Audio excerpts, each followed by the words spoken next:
काय करावं बाई, मी तर पहिले गावाच्या विहिरीवर आले आहे, पण उशीर झाल्यामुळे सर्व पाणी आटलं आहे. आता मी नदीवर जात असते आणि पाण्याची घागर भरत असते.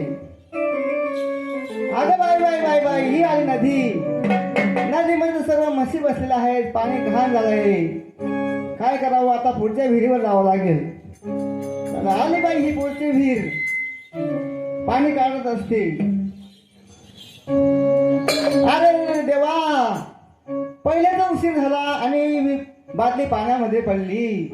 काय करावं, इथं जवळ कोणी असेल का? तो म्हशी चालणारा काका कुठे आहे?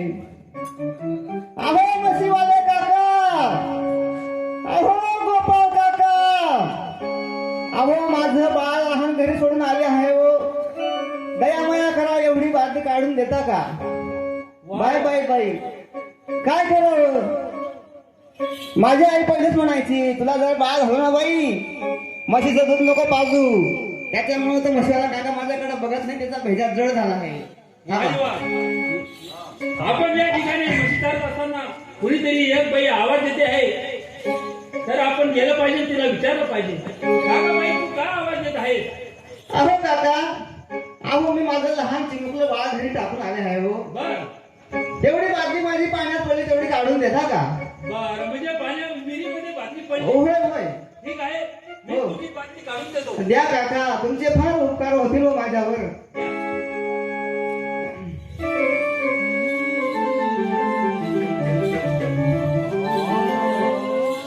काय करावं बाई, मला जर रोज घरी जाण्याला उशीर व्हायचा, तर माझ्या बाळाला भूक लागायची आणि मला ऑटोमॅटिक दुधाचा पालक फुटायचा. पण आज वेगळं घडत आहे, माझ्या छातीमध्ये सर्व धडधड घडते आहे. माझ्या बाळात जर काही घडत नसेल ना, तरी मी घर जाऊन बघते आणि काय आहे ते पाहते.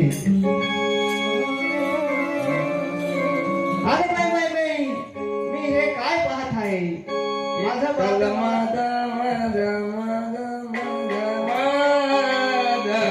मी विठ्ठलाचा विठ्ठल माझा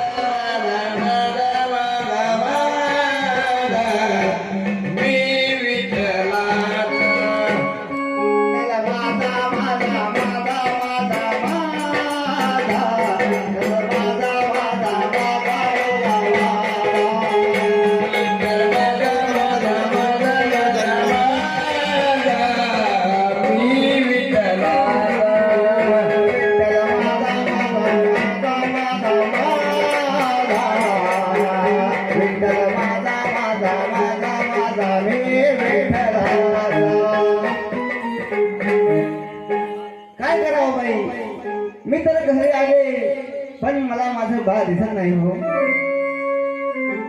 मी तरी हे काय पाहत आहे? गाण्यामध्ये चिखलाचे ओघाळ, माझे बाळ दिसत नाही. आपल्या बाळाला हो, अरे देवा काही बरे केले नाही ना देवा, माझं काय एकुलता एक बाळ नेलं ना देवा. मी माझा बाळ काही पंढरीत फिरतो ना देवा. मी माझ्या बाळाला काय भूक लागली असं ना देवा. मी माझ्या लेकराची ताटा तुट गेली ना देवा. मी आता काही बरं झालं नाही ना देवा. मला माझं बाळ दिसत नाही. अहो धनी, हे काय केलं? हा अगे लक्ष्मी, काय म्हणत आहे तू? तू काय सांगत आहे मला काही कळत नाही. नित्याने विठ्ठल विठ्ठल विठ्ठल म्हणत आहे.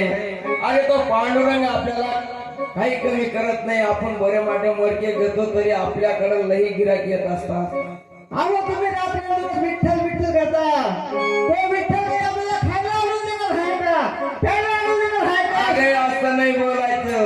आले तेव्हा तेथे मना तेथे कोणाचे चाले ना.